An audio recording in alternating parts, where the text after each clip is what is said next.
In the Middle Ages of FPV, the overseas companies released 9 binding flies to the race of men.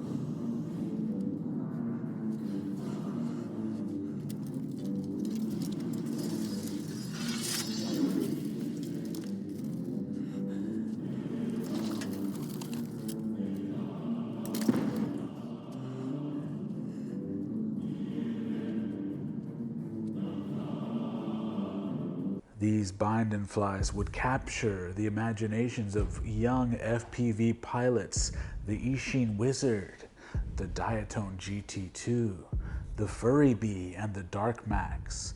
But over the years, as parts have become cheaper, more reliable, better performing, binding fly has become an ancient term. Valiant efforts have been made by Emax to come out with the Hawk 5 and the bottle opener drone. I can't remember the name of it, but those cost close to $300. What happened to the binder flies of old that were inexpensive fun? Are they a thing of the past? Well, IFlight has attempted to rule them all with the release of the Nazgul.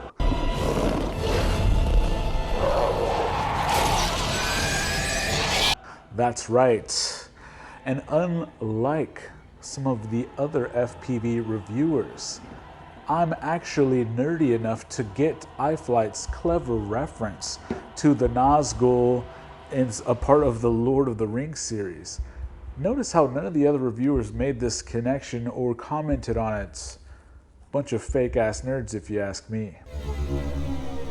John here, guys, and today we are talking about the IFlight Nazgul. This gives a totally new meaning to the word bind and fly. I cannot believe the level of quality components that are included in this package for such an incredibly cheap price. It is literally blowing my mind. What are they? They were once men, great kings of men. Then Sauron the Deceiver gave to them 9 rings of power. Blinded by their greed, they took them without question, one by one, falling into darkness. Now, before we go any further, I haven't watched them all, but I watched a couple of glowing reviews of this thing, and I have heard that it's the most powerful drone ever, it's the best drone ever, it's, you know, all of these things. And keep in mind, I'm not just a reviewer that reviews binding flies. I build my own drones, I race my own drones, I know all of the levels of quality parts throughout this space. And I'll tell you right now, let's skip to the spoilers. This thing is good. It's very good. But is it the best quad you can possibly buy? No. A review on this is coming up very soon. This is better, make no mistake. But this quad cost over $400. This is an Armatan space grade Marmot with Ethix motors. This, not as good, but very good, and cost a scant $180. And if you use the coupon code in the description below, you may be one of the ones that can get this for $160. That's right, $160. It's mind-blowing how good of a quad this is. So let's go over some of the parts in this quad. This has the Zing E2207 1800 kV motors. These are some mid-range motors. I won't call them premium because they're not premium, they're mid-range. These are the budget version of IFlight, but they are very, very good. The design is exceptionally nice. The construction is great.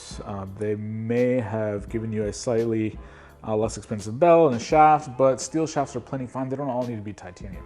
This is the new IFlight 30x30 45 or 50 amp stack. It is outstanding.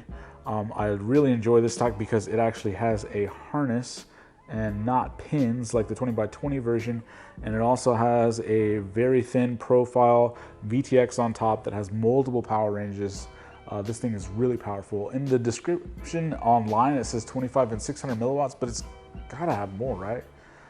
It's a similar form factor to the Rush tank, and of course it is MMCX. I love this thing, very, very, very good. This thing comes with the Caddx Ratel camera. That is probably the second or third best camera on the market today. Definitely a premium top level camera. It comes with iFlight's own FPV antenna that is quite small. It's like a very tiny pagoda. I actually really like this thing. It's pretty tough. This thing comes with a couple of straps. I really appreciate that this strap comes threaded in the middle already, and it is actually a Kevlar strap. Who does this for you? And it comes with a pair of them. It also comes with some of these little antenna protector holders and some spares. I actually knocked one off today in a crash that you're gonna see later on, and it has a spare, so I don't even have to worry about that. It comes with two of these soft mount rubbery things that fit onto the top plate, a sort of stickier one that's like less sticky version of, oh my god, it's sort of like a rubbery pad, and then like a foam pad that goes at the front. Part of that has some iFlight stickers, a ton of extra hardware. I really appreciate this in all different lengths. Comes with the controller for the Caddx camera itself, and bonus, a second Kevlar strap. Outstanding. The frame design on this thing itself it's excellent. It's very reminiscent to me and it performs very similarly to the Kebab Glide, the Hyperlight Glide. But this has some notable improvements. One, it comes with some very nicely done 3D printed parts. Arm guards, it has a chin lip in the back and the front. The front has some really cool, spiky sort of Nazgul styling to it. And then it also has a really excellent 3D printed part at the tail end, which holds your XM Plus receiver. That's the option that I chose. And it also has antenna holder for your SMA connection right here, as well as your receiver antenna protector holder tubes right there. This thing flies great. These motors, if you've ever flown 2207, it's pretty much the same performance that you're gonna have there. But what's notable is a lot of the 2207 KVs are 1700, 1750. This 1800 KV gives you a little bit more top end, and it makes it that much more difficult to detect the weight of this GoPro when you are flying. That's right, the power is enough to make you feel that this GoPro has just disappeared. And if you take some flights without the GoPro, my goodness, the power, the incredible power and speed. I don't necessarily need my freestyle rigs to be able to go 100 plus miles an hour, but this one absolutely can. The camera protection is fairly decent because of this front printed chin, and notice that the standoffs throughout this are the more expensive and thicker, stronger dog bone kind with knurled ends. I have noticed it does not come with this 3D printed GoPro holder mount. This is actually a mount that I believe is meant for the Source 1 that I'm going to be having a video coming up on very soon. So only one screw would fit, and I just used another strap to hold this on in a pinch. It doesn't come with a GoPro mount of any type to speak of. There is one available for you to buy. At first, I really kind of wanted to ding them on that, but I guess they don't know if you're going to be running a Hero 7, a Session, you know, or whatever camera. So I'll have to take at least half a point away for that. But if you have a printer, you have a buddy that prints, or if in a pinch you just want to strap it onto some foam and put it up there, you can get yourself going. I do enjoy that this is meant for a micro camera, unlike some of the recent premium freestyle releases that are meant for a mini camera for some reason, a camera size which nobody ever used ever. So if you would like to go on a mission to stop those pesky hobbitses from throwing the one ring of power into destroying your Dark Lord, then the Nazgul is for you. If you're a racer and you want to try your hand at freestyle, but you don't want to give any of your precious build hours at fixing your racing rigs, the Nazgul is for you. If you want to try your first 5-inch, you're not ready to build, but you want to get in the air and fly, the Nazgul is for you. If you want an extra freestyle basher quad to take along with you to the bando should you destroy all of your premium quads and you need something to keep you in the air, the Nazgul is for you. If you need a gift to be able to give a friend, a family member, it is for you. We held our beginner series race this past weekend and I brought this along just to let people have a gander, and there was a few people that didn't even fly that just came to kind of watch, and everyone kind of took a look at this thing. And when the questions always come about from newcomers, how much does this cost? How much does this cost? $180. They were absolutely taken aback. They thought that, you know, getting into this hobby costs so much more than this. For a long time it did. And unfortunately, the Eachine wizards of old gave the word bind and fly a negative connotation, but IFlight has absolutely been killing the game lately, and this release is exceptional. I have seen online that they are going to be releasing a premium version of this with their higher-end motors, perhaps an improved stack, although I don't really know how it could be any more improved than this thing.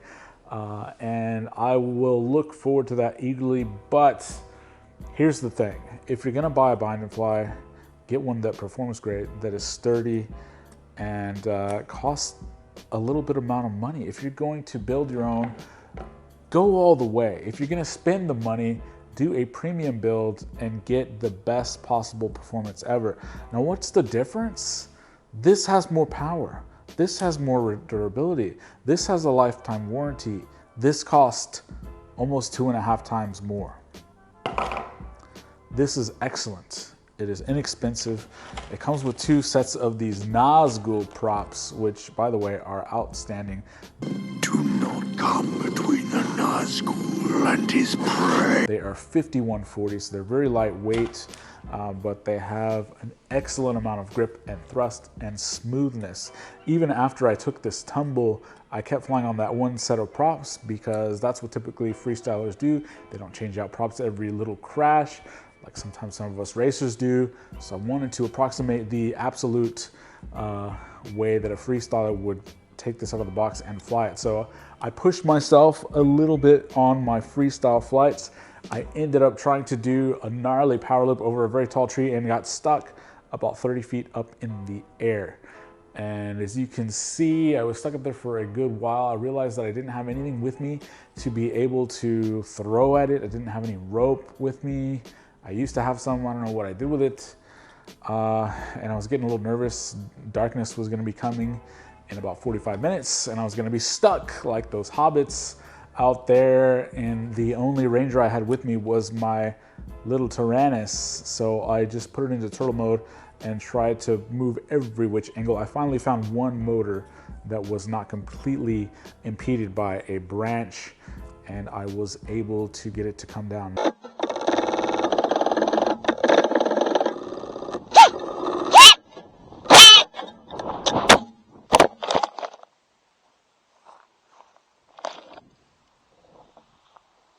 Now this thing fell a good 25-30 feet, and I was expecting that this may be the review. I know it's fine. I know it's going to come at some point. This may be the review where I'm holding up a broken quad in the talking video portion of the video, but no, this thing took that fall like a champ.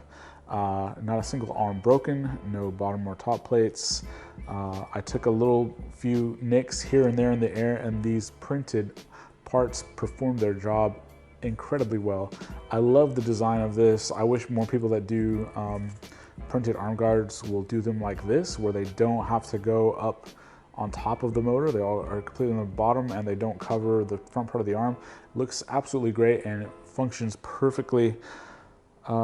So yes, highest level of recommend for a bind and fly, and not because it's the best drone, not because it's the fastest drone, not because it's the most powerful drone, but because it is the best all-around value for the money. You get an exceptionally well crafted, put together, solid drone with not premium but good parts for a cheap price. When the premium version comes out, if it costs $300, I'd still recommend you get this. Although the other one may perform 15 or 20% more, do you really need that top percentage, especially for a freestyle drone? You need something that's going to hold itself together, that you can afford to have a backup if needed. And the Nazgul performs its task. This thing withstood quite a beating, just like the Nazgul in the series. And yes, I did read all 4 of the Lord of the Rings books, the Lord of the Rings trilogy, as well as the Hobbits. And this is like something out of one of those fantasy fiction novels. It is quite scary to any company out there that's making bind and flies. How will you defeat this thing? Who can defeat this thing for this price? How are they even making money with this? I honestly don't know. Just go in the comments, click the description, buy this thing if you're looking for a freestyle quad. You don't feel like doing a build, or even if you do have something premium like this and you still want a backup and you don't necessarily want to spend another $400 for your backup, spend 160 bucks, guys. Nazgul.